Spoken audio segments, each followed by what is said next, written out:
គោរពនឹងជំរាបសួរសាជាថ្មីនិយាយពីដំណើរកំសាន្ត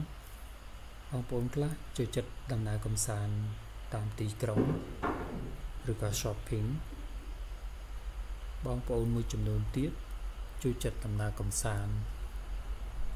តាមរមណីយដ្ឋានដែលមានប្រាសាទបុរាណនានាបងប្អូនមួយចំនួនទៀតចូលចិត្តដំណើរកំសាន្តបែបធម្មជាតិដែលមានភ្នំមានសមុទ្រឬក៏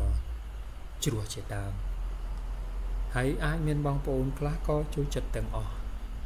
បើសិនបើគាត់មានពេលវេលាដូចនៅក្នុងវីដេអូនេះគឺជាសកម្មភាពដែលយើងធ្វើដំណើរកម្សាន្តមួយដែរយើងហៅថា outdoor trip យើងបានធ្វើដំណើរចេញពីភូមិមួយទៅភូមិមួយហើយតាមដងផ្លូវគឺស្អាតមែនទែនទេសភាពឥឡូវយើងបានទៅដល់គោលដៅហើយនេះគឺឆ្នាំងបាយដាំបាយយើងទៅពីផ្ទះហើយយើងមានតុងទឹកកកហើយយើងមានទឹកសុទ្ធហើយនៅក្នុងការុងនេះគឺនុយមានកូនតឡនតនមានតុងដែលយើងរៀបចំទៅសម្រាប់ធ្វើការបបកត្រីនឹង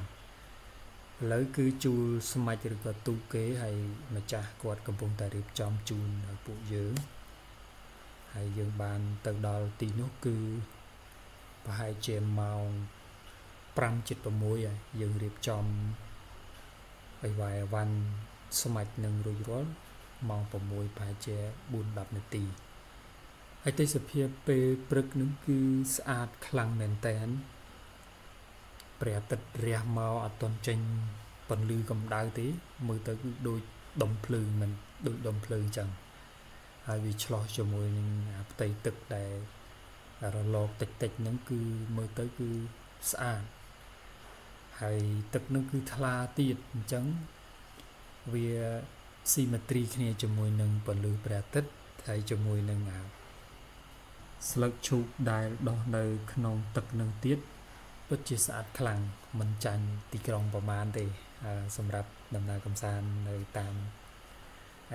outdoor trip ហ្នឹងណាដែលយើងហៅថា outdoor trip ហ្នឹង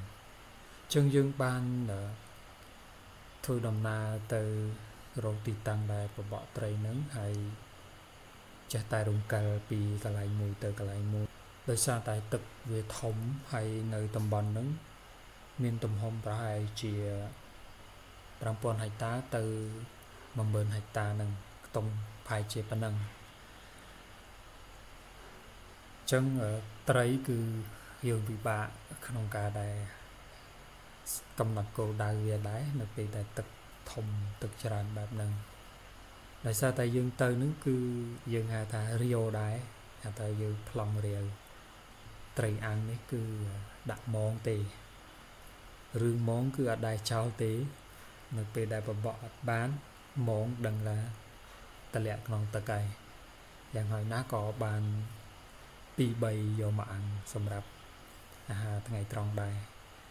អរគុណសម្រាប់ការទស្សនាវីដេអូបើសិនបើលោកអ្នកបងប្អូនចូលចិត្ត please subscribe my channel for more video next time thank you for your watching